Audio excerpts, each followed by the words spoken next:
Halo guys, ini dia review gue selama setahun pakai Samsung A05s yang mungkin nggak gue pakai sehari-hari, nggak jadi daily driver, tapi seenggaknya ini yang bisa gue ceritain ke lo. Buat gue yang bukan gamer ya, gue cuman konten kreator kere plus juga kerjaan di karyawan startup yang masih pakai ekosistem Android. Jadi inilah kira-kira. Yang pertama adalah sukanya.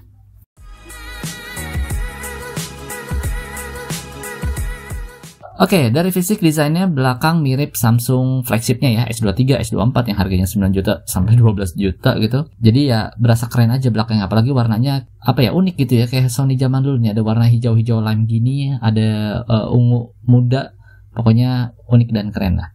Lalu fingerprint di samping, ini mengingatkan gue pada HP-HP Sony yang gue bikin nyaman banget. Emang di samping itu lebih cepet, lebih nyaman dibanding di layar. Ya ada sepersekian detik, nggak secepat di samping lah kalau di layar itu.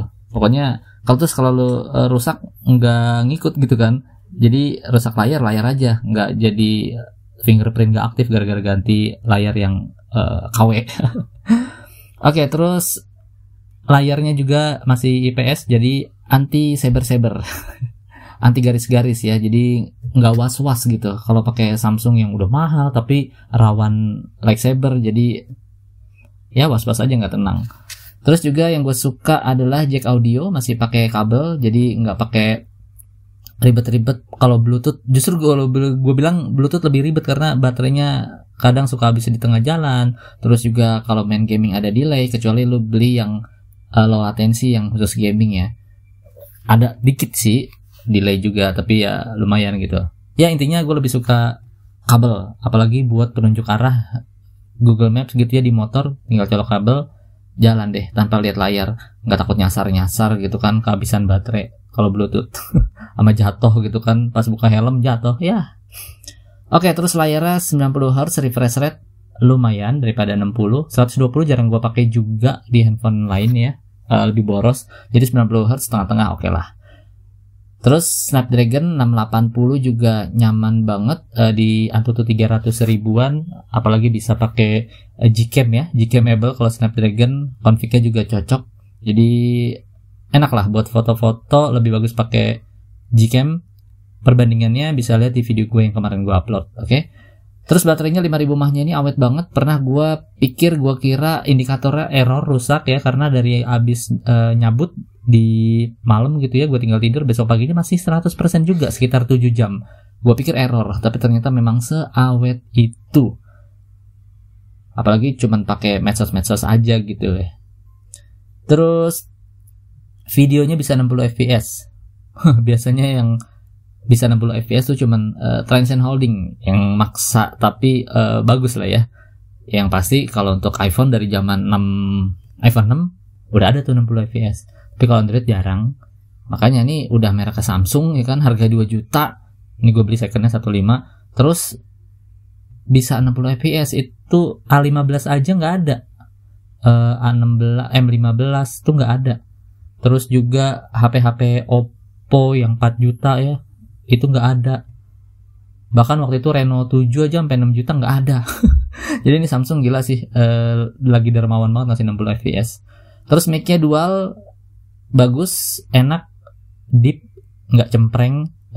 Pemasukan ya, input suaranya gue suka. Dan yang jadi andalan adalah UI-nya stabil, One UI enak ya, gercep.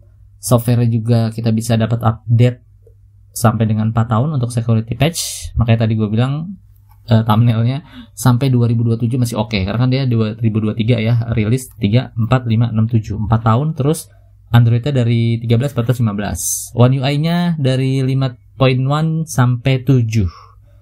Terus juga harga jual si Samsung tinggi ya kan. Jadi buat HP kedua atau buat cuman konten-konten review-review nggak jatuh pas dijual.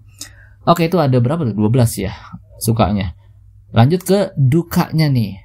Ya, dukanya apa aja? Yang pertama adalah bezelnya tebal plus poni, masih berasa jadul gitu ya. Tapi ya udah oke lah, harganya segitu.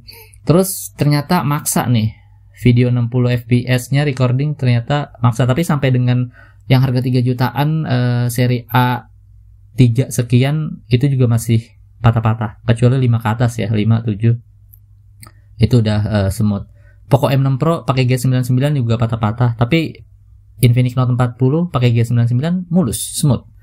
Kayak berasa iPhone gitu. Bukannya stabilnya ya, tapi patah-patahnya, frame dropnya. Lalu perekaman video juga nggak ada Ace. Jadi kalau mau stabilin ya repot, harus dari Google Photo atau di CapCut. Lanjut lagi, ngecasnya panas, ada notifikasi overheat gitu. Jadi diademin dulu. Atau mungkin gara-gara gue pakai casan yang 33 watt atau 67 watt dari Xiaomi. Mungkin kalau gua punya yang 18 atau 25 enggak ada notif panas gitu kali ya, tapi ya gua nggak punya. Karena ini gua belinya batangan juga nih si Samsungnya 13. Ya yang mau beli habis review nih silakan. Teman-teman gimana yang pakai casan 25 watt ke bawah? Panas juga nggak? Ada notifnya nggak? Ya. Terus screenshotnya ribet, nggak bisa pakai 3 jari, pakai tombol volume bawah dan power ya, konvensional. Lalu rekam layar nggak ada. Rekam layar nggak ada, screen recording harus pakai pihak ketiga sih, pakai aplikasi. Terus terakhir speakernya mono, jadi dari outputnya sih kecil ya, nggak sekencang speaker yang udah stereo yang 2 atas bawah, tapi ini lebih kecil, tapi kecil pun nggak cempreng, nggak maksa gitu, jadi tetap adem, deep gitu ya, kayak iPhone, mirip iPhone lah. Masih nyaman, masih enak didengar sih, walaupun agak lebih kecil. Tapi buat ngedit biasanya gue takut kelebihan gitu. Di Samsung ngedit udah cukup, taunya di HP lain kok gedean. Oke, kurang lebih itu dia suka dan duka atau kelebihan kekurangan menurut pengalaman pribadi gue ya. Mungkin akan berbeda buat pengalaman teman-teman yang fokus daily use-nya pasti beda-beda. Ada yang buat konten, ada yang buat gaming, ada yang buat ya macem-macem. Ini jujur dari pribadi gue sendiri. Oke, kalau teman-teman ada tambahan lagi bisa di komen. Thank you. Jangan lupa di subscribe, like, and share.